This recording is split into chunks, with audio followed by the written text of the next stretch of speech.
Satu perubahan yang besar harus terjadi dalam hidup kita.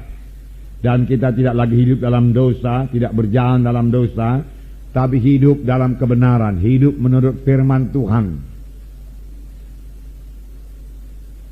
Sebab kita sudah lahir baru, sebab kita sudah hidup baru, saudaraku, dan hidup kita, saudaraku, berasal dari Tuhan. Jadi kita hidup dalam satu persekutuan yang begitu indah dengan Tuhan. Persekutuan kita itu, saudaraku, sebagai pohon anggur dengan carang-carang anggur. Ini tertulis dalam Yohanes 15 ayat 4 sampai 5.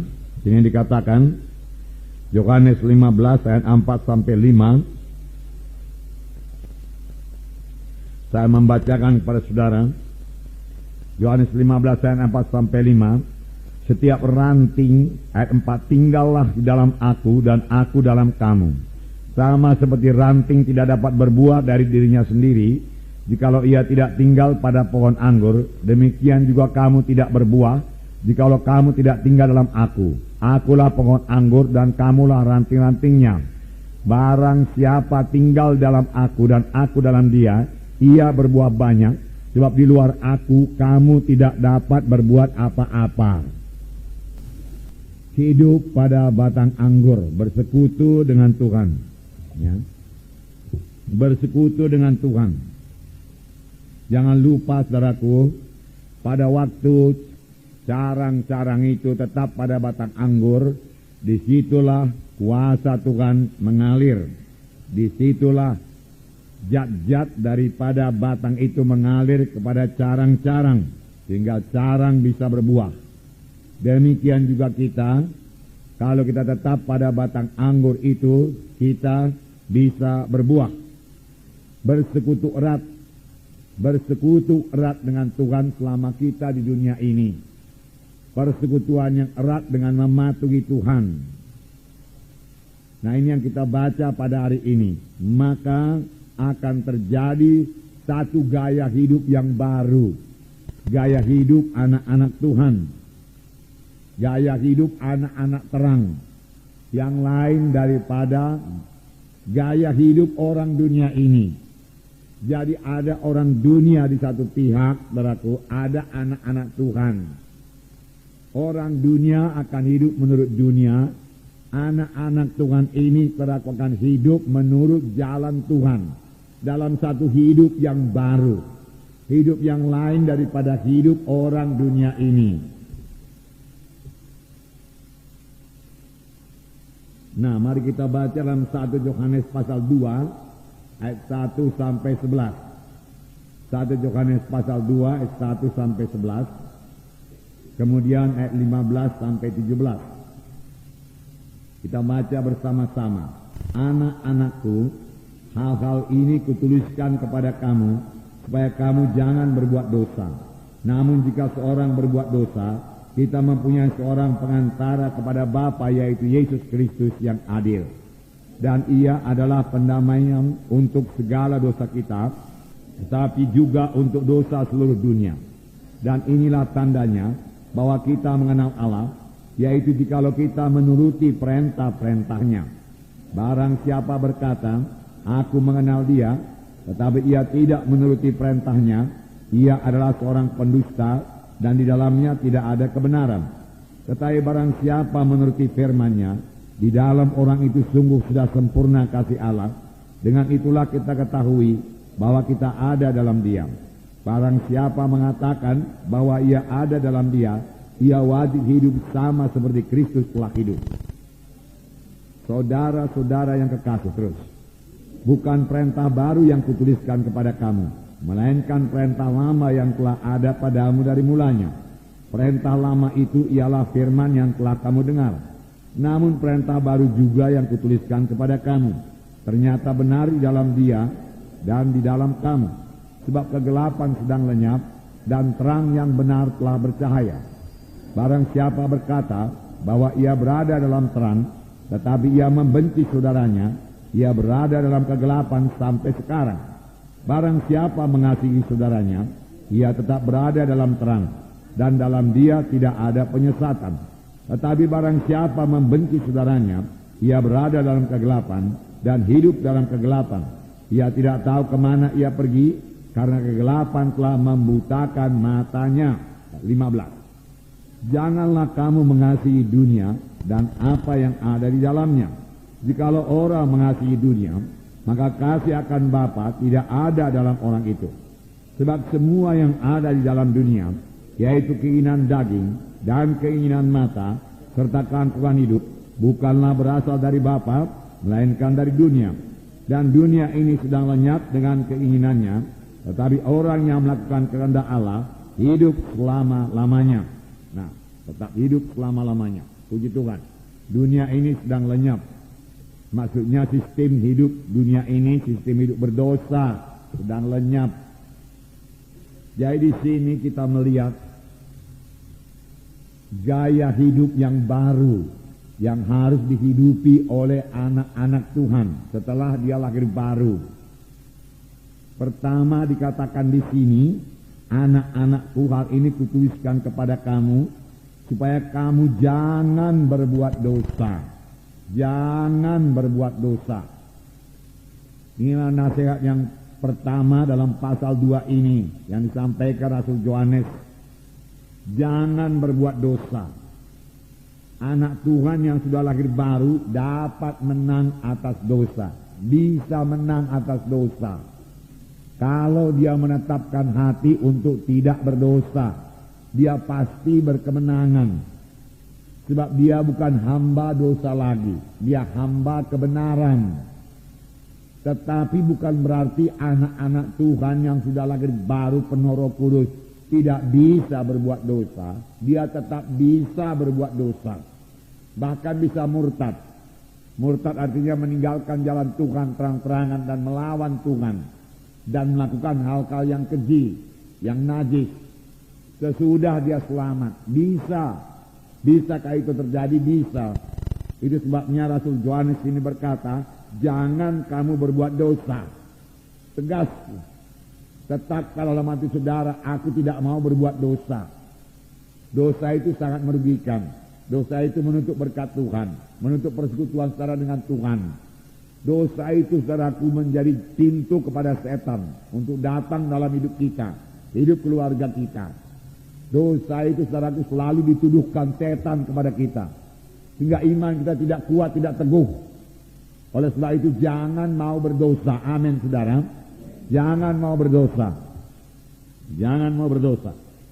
Jadilah seperti Yusuf saudaraku dalam perjanjian lama, yang dengan tegas berkata tidak, ya, tidak mau dia berbuat dosa. Jadilah seperti Daniel yang kita dengarkan minggu yang lalu, Sadrak, Mesak, Abednego, yang menetapkan hatinya untuk tidak menajiskan dirinya. Demikian juga hidup anak-anak Tuhan pada akhir zaman ini, di mana dosa bertambah-tambah, tetapi dia harus menetapkan dirinya untuk tidak berdosa. Tidak berdosa. Sekarang aku bukan hamba dosa, hamba kebenaran. Oleh sebab itu aku tidak mau berdosa. Roma pasal 6 mengatakannya. Dahulu memang tidak bisa. Dahulu kalau dosa datang, setan datang, kita kalah. Tetapi sekarang tidak perlu lagi. Roma pasal 6 ayat 14. Saya bacakan pada saudara. Sebab kamu tidak akan dikuasai lagi oleh dosa. Karena kamu tidak berada di bawah hukum Taurat, tetapi di bawah kasih karunia. Kamu tidak dikuasai lagi oleh dosa. Karena kamu tidak di bawah hukum Taurat. Tidak dikuasai lagi oleh dosa. Amin. Dosa tidak berkuasa atas kita. Amin. Itu sebabnya Rasul Yohanes berkata, jangan berbuat dosa. Itu betul sekali. Bisa tidak berbuat dosa. Kemudian ayat 17. Tetapi syukurlah kepada Allah. Roma 6 ayat 17. Tetapi syukurlah kepada Allah. Dahulu memang kamu hamba dosa. Tetapi sekarang kamu dengan segenap hati telah mentaati pengajaran yang telah diteruskan kepadamu. Kamu telah dimerdekakan dari dosa dan menjadi hamba kebenaran. Amin. Dahulu itu hamba dosa. Tetapi dengan penyerahan diri kita sepenuhnya kepada Tuhan, Mentaati perintah Tuhan, kita dimerdekakan dari dosa dan menjadi hamba kepada kebenaran. Jadi yang pertama dikatakan, ya, jangan berbuat dosa. Pilihlah untuk tidak berbuat dosa. Anak Tuhan yang sudah lahir baru sebenarnya tidak suka lagi kepada dosa. Sebenarnya saudara tidak sanggup lagi cara hidup dalam dosa. Hanya iblis bisa menggoda. Tapi setelah kita jatuh kepada dosa, kita sangat menyesal. Sangat rugi rasanya. Nah, dalam hal itu jangan mau ditekan terus oleh setan. Ada juga anak Tuhan yang merasa sangat kalah, sehingga dia mau meninggalkan Tuhan. Dia merasa tidak ada harapan lagi dalam mengikuti Tuhan ini. Aku tinggalkan saja Tuhan, itu tipuan setan, jangan mau. Selalu tersedia darah Yesus untuk menyucikan saudara. Amin. Sepanjang saudara sudah menyesal dan bertobat dan mengaku dosa. Dosa kepada Tuhan, akui kepada Tuhan. Dosa kepada manusia, akui. Minta ampun, minta maaf kepadanya. Sebab firman Tuhan berkata, jikalau kita mengaku dosa kita, maka Allah itu setia dan adil. Maka darah Yesus menyucikan kita daripada segala dosa. Di mana tertulis saudaraku? 1 Yohanes 1 ayat 9. Dan lagi dikatakan di sini tadi dalam ayat 2, 1 Yohanes 2 ini, dan ia adalah pendamaian untuk segala dosa kita, dan bukan untuk dosa kita saja, tetapi juga untuk dosa seluruh dunia. Ia adalah pendamaian. Ia adalah pendamaian. Jadi Yesus adalah pendamaian kita. Tuhan Yesus dijadikan dosa supaya kita jadi kebenaran. Tuhan Yesus sudah dihukum. Tuhan Yesus telah memenuhi hukuman Allah yang adil terhadap dosa, supaya manusia tidak perlu dihukum lagi. Keadilan Tuhan sudah dibela, kesucian Tuhan sudah dibela. Dan semua orang yang percaya kepada Tuhan Yesus dan menerima Dia sebagai Tuhan dan Juru Selamatnya, bertobat, maka kepadanya diberi hak menjadi anak-anak Allah. Amin. Ya, menjadi anak-anak Allah. Percaya kepada Tuhan Yesus, menerima sebagai Tuhan dan Juru Selamat, maka kepadanya diberi hak menjadi anak-anak Allah. Anak-anak Allah. Nah, puji Tuhan, inilah berita yang sering kita sampaikan dalam hari-hari Natal kita, yaitu Tuhan Yesus menjadi pendamai. Sampai sekarang Dia masih menjadi pendamai, bukan hanya untuk orang berdosa yang pertama kali datang kepada Tuhan Yesus, tetapi juga buat kita anak-anaknya yang jatuh kepada dosa. Masih ada jalan ampun. Amin, saudaraku. Darah Yesus tersedia bagi kita. Sepanjang kita menyesal, sepanjang kita mengaku dosa dan bertobat sungguh-sungguh, maka darah Yesus menyucikan segala dosa kita. Ini satu hal yang berjalan terus, berkesinambungan dalam hidup rohani kita. Amin, saudara. Nah, saudara yang kasih dalam nama Yesus, kita baca lagi dalam 1 Yohanes 2 tadi, ayat 3, 4, 5. Dan inilah tandanya bahwa kita mengenal Allah, yaitu jikalau kita menuruti perintah-perintahnya. Barang siapa berkata, aku mengenal Dia, tetapi ia tidak menuruti perintahnya, ia adalah seorang pendusta, dan di dalamnya tidak ada kebenaran. Tetapi barang siapa menuruti firman-Nya, di dalam orang itu sungguh sudah sempurna kasih Allah. Dengan itulah kita ketahui bahwa kita ada dalam Dia. Nah, ini mengenai kepatuhan, ketaatan, hidup menurut firman Tuhan. Saudaraku, pada zaman ini, saudara, kalau kita mengenal Tuhan, kita harus menuruti perintah-perintahnya. Dan firman Tuhan yang lain berkata, perintah-perintahnya tidak sukar. Perintah-perintahnya membawa kita hidup suci. Barang siapa berkata, aku mengenal Dia, tetapi tidak menuruti perintah-perintahnya, tetap hidup dalam dosa, tetap hidup sebagai manusia lama, hidup dalam kehendak daging, maka ialah seorang pendusta, dikatakan di sini. Tetapi barang siapa menuruti firman-Nya, di dalam dia sempurnalah kasih Allah. Jadi, inilah hidup persekutuan dengan Tuhan, persekutuan pada firman Tuhan. Amin. Hidup dalam kebenaran Tuhan, hidup dalam kesucian Tuhan. Yohanes mengatakan, kalau kita mengatakan kita mengenal Tuhan Yesus, percaya kepadanya, dan telah menerima dia sebagai Tuhan dan Juru Selamat kita, tetapi kita masih hidup dalam dosa, maka kita pendusta, dia katakan. Dan kebenaran tidak ada pada kita. Sebab keselamatan itu berarti bertobat, menerima sebagai Tuhan dan Juru Selamat. Kemudian meninggalkan segala dosa. Hidup menuruti perintah-perintah Tuhan. Penyerahan diri sepenuh kepada Tuhan. Ini yang dikehendaki Tuhan. Ingat saudaraku, bahwasanya Saul, ya, dia kehilangan kerajaannya karena tidak patuh. Hanya karena tidak patuh, dia tidak menjadi raja lagi. Kemudian dia minta kepada Samuel. Samuel mengatakan bahwasanya kepatuhan itu lebih besar daripada korban persembahan. Dalam 1 Samuel 15, di sini dikatakan ayat 21-22. 1 Samuel 15 ayat 21-22. Tetapi rakyat mengambil dari jarahan itu kambing domba dan lembu-lembu yang terbaik dari yang dikhususkan untuk ditumpas itu, untuk mempersembahkan korban kepada Tuhan Allahmu di Gilgal. Tetapi jawab Samuel, apakah Tuhan itu berkenan kepada korban bakaran dan korban sembelihan sama seperti kepada mendengarkan suara Tuhan? Sesungguhnya mendengarkan lebih baik daripada korban sembelihan, memperhatikan lebih baik daripada lemak domba jantan.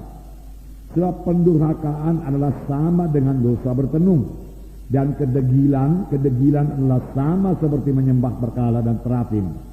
Karena engkau telah menolak firman Tuhan, maka ia telah menolak engkau sebagai raja. Samuel berkata, semua binatang-binatang musnahkan semua dari orang Amalek. Tetapi Saul mensisakan binatang-binatang, lembu-lembu, kambing domba yang terbaik. Lalu Samuel berkata, mengapa engkau tidak musnahkan? Saul berkata, aku akan mempersembahkan dia kepada Tuhan Allahmu di Gilgal.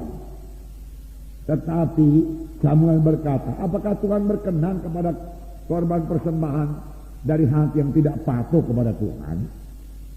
Kepatuhan lebih berharga daripada korban bakaran manapun juga, Tuhan berkata. Ya. Mendengarkan lebih baik daripada korban sembelihan, memperhatikan lebih baik daripada korban bakaran. Pendurhakaan dengan penyembahan berhala dan terapim, pemberontakan sama dengan penyembahan berhala, dia katakan. Karena engkau telah menolak firman Tuhan, maka ia telah menolak engkau menjadi raja. Karena tidak patuh.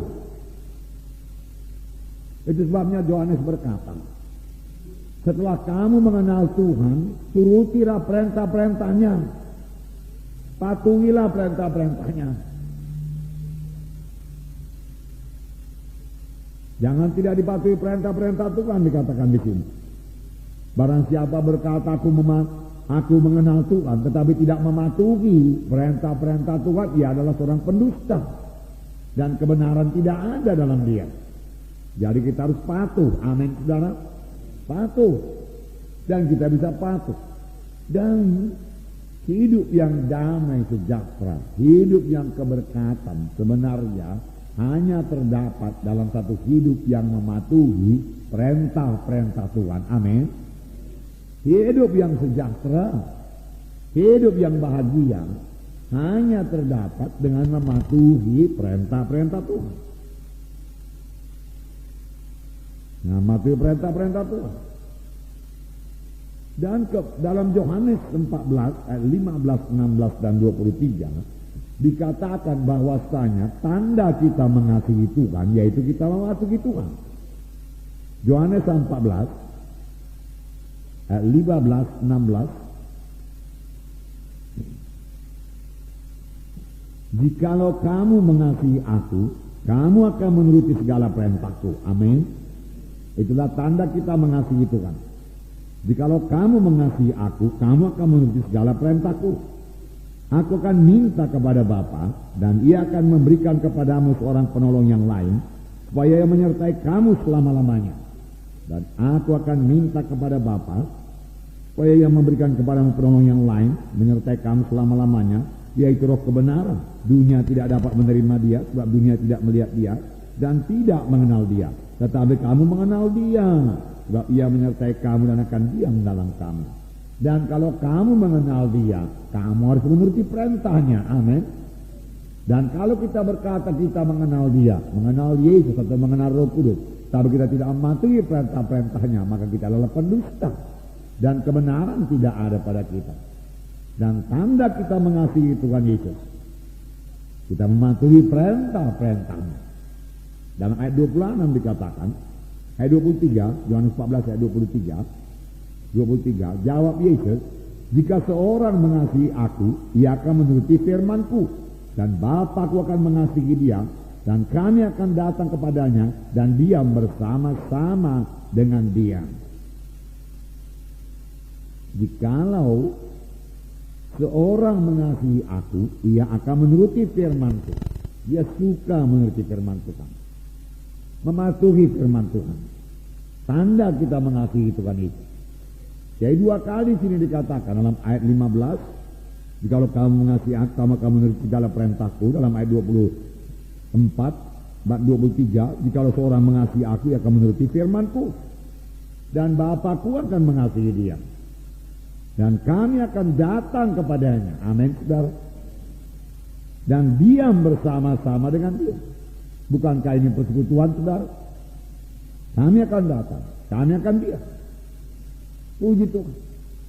Biarlah Tuhan berdiam dengan limpahnya dalam kita. Amin, saudara. Yesus dalam saudara. Dalam ayat yang lain kita ini dikatakan rumah Roh Kudus. Itu sebabnya kita bisa meletakkan tangan atas orang sakit, lalu orang itu akan sembuh. Karena waktu kita meletakkan tangan, saudaraku, Tuhan Yesus yang dalam kita itu juga ikut meletakkan tangan atas orang tersebut. Dan kuasa Tuhan juga mengalir kepada orang tersebut untuk kesembuhan orang tersebut. Amin, saudara. Percayakah saudara hal ini? Ya. Pada waktu KKR di Kuala, saya mengatakan kepada pendoa syafaat pada waktu itu, berdoalah, sini banyak orang sakit. Biarlah terjadi sebagaimana kisah Rasul pasal 8. Saya katakan waktu itu coba baca kisah Rasul pasal 8. Dan dia baca mulai ayat 4. Mereka yang tersebar itu menjelajah seluruh negeri sambil memberitakan Injil. Dan Filipus pergi ke suatu kota di Samaria dan memberitakan Mesias kepada orang-orang di situ. Inilah berita kita dalam berita Natal, amin. Mesias. Kemudian ketika orang banyak itu mendengar pemberitaan Filipus dan melihat apa? Tanda-tanda yang diadakannya, mereka semua dengan bulat hati menerima apa yang diberitakannya itu. Jadi yang pertama perlu terjadi tanda-tanda. Penyataan-penyataan kuasa Tuhan harus terjadi bertambah-tambah dalam sidang Tuhan pada akhir zaman ini, amin. Itu harus terjadi lagi. Harus. Bakal lebih daripada gereja yang mula-mula ini. Tanda-tanda, mujizat-mujizat. Sebab dari banyak orang yang keras suka roh jahat, keluarlah roh-roh itu sambil berseru dengan suara keras. Ini juga perlu terjadi. Bukan dahulu saja ada roh jahat. Sekarang ini pun lebih banyak roh jahat beroperasi. Tapi firman Tuhan berkata, keluarlah roh-roh jahat itu dengan berteriak. Jadi jangan heran kalau nanti dalam kebaktian orang berteriak, roh jahatnya keluar atau dia muntah, ya, dan lain sebagainya, saudaraku. Ya. Jangan heran. Itu harus kejadian, amin. Sebab kita memberitakan Injil yang benar. Dan banyak juga orang lumpuh dan orang timpang yang disembuhkan, maka sangat besar sukacita dalam kota itu. Waktu sidang pertama dianiaya, mereka berdoa. Lalu apakah mereka minta? Berilah kepada hamba-hamba keberanian untuk mengatakan firman-Mu dengan terus terang. Lalu Roh Kudus turun dan memenuhkan mereka semuanya. Lalu mereka mengatakan firman Tuhan dengan terus terang. Maka banyaklah tanda ajaib yang diadakan oleh rasul-rasul itu. Kemudian bayang-bayang Petrus menyembuhkan orang sakit. Maka berduyun-duyunlah orang membawa orang sakit. Supaya apabila Petrus lalu, mereka dikenai oleh bayang-bayangnya, atau bisa dijamah oleh Petrus, maka semua orang itu pun disembuhkan. Tertulis, semua mereka pun disembuhkan. Amin, saudara. Semua disembuhkan. Saudara, kuasa Tuhan harus bertambah-tambah nyata dalam sidang Tuhan. Amin. Untuk itu, saudaraku, hidup anak-anak Tuhan juga harus suci. Harus seperti dikatakan firman Tuhan ini dalam kepatuhan. Mengapa saya katakan demikian? Barangkali ini tidak saya khotbahkan pada hari Minggu. Saya khotbahkan kepada saudara yang sudah dewasa ini. Ya. Dengarkan baik-baik. Karena di mana kuasa Tuhan dinyatakan sangat luar biasa, saudaraku, kesucian sidang harus bisa dipertahankan, dijalankan. Kalau tidak, hukuman pasti jadi. Contohnya saudaraku Ananias dan Safira. Waktu itu banyak mujizat Tuhan. Kuasa Tuhan luar biasa dinyatakan. Lalu Ananias dan Safira dengan mudah menipu dalam sidang Tuhan. Dia tipu. Petrus berkata, bukanlah kami yang kau tipu, Roh Kudus yang kau tipu. Seketika itu juga dia tergeletak mati, putus nyawanya. Demikian beberapa waktu kemudian istrinya datang. Katakanlah kepada aku dengan harga sekian tanah itu kamu jual? Ya, dengan harga sekian. Anak muda yang mengangkat mayat suamimu, dia katakan, tiba di sini dan dia akan mengangkat mayatmu juga. Jatuh, tergeletak, mati. Kuasa Tuhan nyata. Oleh sebab itu saudara kemari masuk dalam kesucian. Amin saudara. Itu tentu dalam Alkitab bukan membuat kita takut saudara. Ya. Kuasa Tuhan bertambah-tambah dalam sidang Tuhan, bertambah-tambah dalam sidang Tuhan. Haleluya.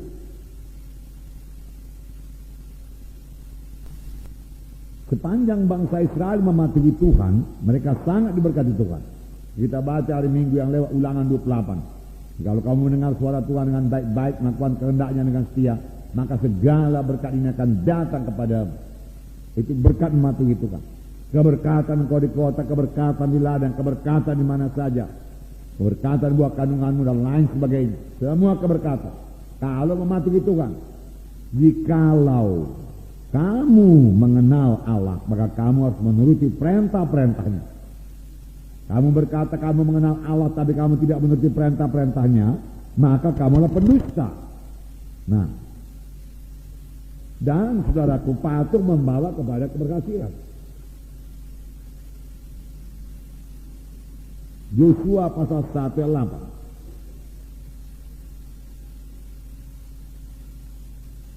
Yosua pasal 1 ayat 8. Janganlah engkau lupa memperkatakan kitab Taurat ini, tetapi renungkanlah itu siang dan malam, supaya engkau bertindak hati-hati sesuai dengan segala yang tertulis dalamnya. Sebab dengan demikian perjalananmu akan berhasil dan engkau akan beruntung. Patuh membawa kepada keberhasilan, membawa kepada keberuntungan. Menuruti perintah-perintah Tuhan, membawa kepada keberhasilan, membawa kepada keberuntungan. Amin saudara. Saya membacakan pada saudara 1 Raja-Raja 3 ayat 14. Ayat 14. Dan jika engkau hidup menurut jalan yang kutunjukkan dan tetap mengikuti segala ketetapan dan perintahku, sama seperti ayahmu Daud, maka aku akan memperpanjang umurmu. Aku akan memperpanjang umurmu. Saya bacakan 1 Raja-Raja pasal 3 ayat 14. Dan jika engkau hidup menurut jalan yang kutunjukkan dan tetap mengikuti segala ketetapan dan perintahku, sama seperti ayahmu Daud, maka aku akan memperpanjang umurmu. Saya heran ya, Tuhan perpanjang. Mungkin ditentukan Tuhan padaku 70, begitu saudaraku Tuhan perpanjang jadi 80 atau 90. Itu namanya diperpanjang, amin.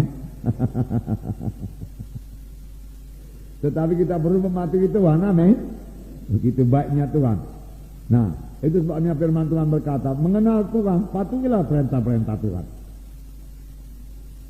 Dan kalau kita mematuhi perintah-perintah Tuhan, kasih Tuhan mengalir, sukacita Tuhan mengalir, berkat Tuhan mengalir. Dalam Yohanes 15 tadi, ayat 10-11.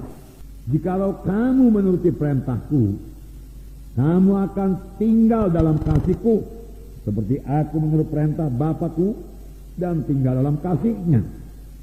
Semuanya ini kukatakan kepadamu, supaya sukacitaku ada dalam kamu, dan sukacitamu menjadi penuh. Inilah perintahku, yaitu supaya kamu saling mengasihi, seperti aku telah mengasihi kamu. Nah, jikalau kamu menuruti perintahku, kamu akan tinggal dalam kasihku, seperti aku menuruti perintah Bapakku dan tinggal dalam kasihnya. Alangkah indahnya tinggal dalam kasih Tuhan. Artinya Tuhan mengasihi kita.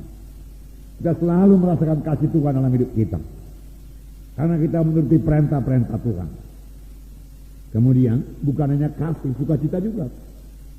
Semuanya itu kukatakan kepadamu, supaya sukacitaku ada dalam kamu, dan sukacitamu menjadi penuh. Jadi kalau kita mematuhi Tuhan, sukacita kita juga menjadi penuh. Bersukacitalah kamu senantiasa. Sekali lagi katakan kepadamu bersukacita, boleh genap kepada kita, yaitu dengan jalan mematuhi perintah-perintah Tuhan. Amin.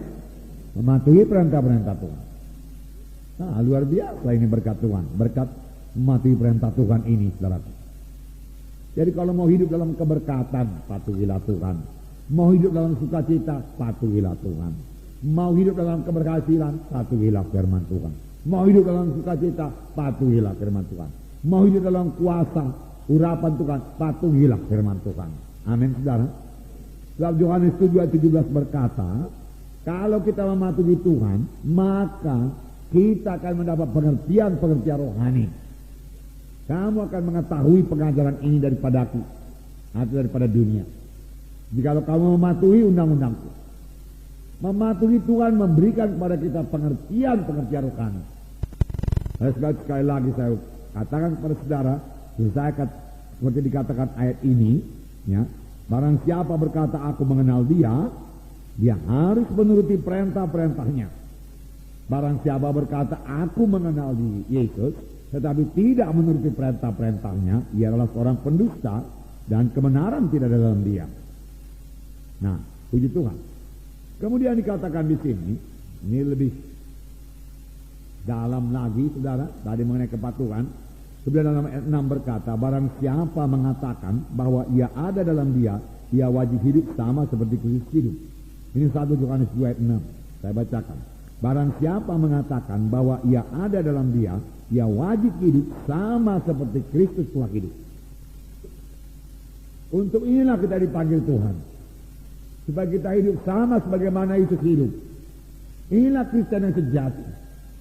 Dan saya percaya Tuhan tidak minta sesuatu yang tidak bisa kita sanggupi. Apa yang bisa kita sanggupi itu yang diminta oleh Tuhan. Memang ini memerlukan penyangkalan diri, memerlukan kesungguhan hati, mengangkat salib, dan satu kemauan menetapkan hati untuk tidak berdosa dan hidup sama sebagaimana Yesus hidup, Kristus hidup. Bagaimanakah Kristus hidup?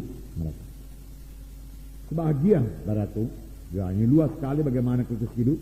Sebagian saya bacakan kepada saudara, yang garis-garis besarnya saja, yang bisa kita ikuti, kita tiru, karena Yesuslah teladan kita, amin. Yesuslah teladan kita, contoh kita. Bertambah dewasa artinya bertambah hari bertambah seperti Yesus. Betulkah itu saudaraku? Dalam karakter, ya. Buah Roh Kudus bertumbuh dalam kita. Filipi pasal 2 ayat 5 berkata, hendaklah kamu dalam hidupmu bersama menaruh pikiran dan perasaan yang terdapat juga dalam Kristus Yesus. yang walaupun dalam rupa Allah tidak menganggap kesetaraan dengan Allah itu sebagai milik yang harus dipertahankan, melainkan telah mengosongkan dirinya dan mengambil rupa seorang hamba dan menjadi sama dengan manusia. Dan dalam keadaan sebagai manusia, ia telah merendahkan dirinya dan taat sampai kepada mati, bahkan mati di kayu salib. Di sini yang perlu saudaraku, Yesus merendahkan diri dan taat sampai kepada matinya. Ini yang perlu kita tiru. Kita wajib hidup sama sebagaimana Yesus hidup. Bagaimanakah Yesus hidup? Dia merendahkan diri, tidak tinggi ke hati, tidak sombong. Allah melawan orang yang sombong. Dia merendahkan diri dan taat sampai kepada mati. Dan memang pahalanya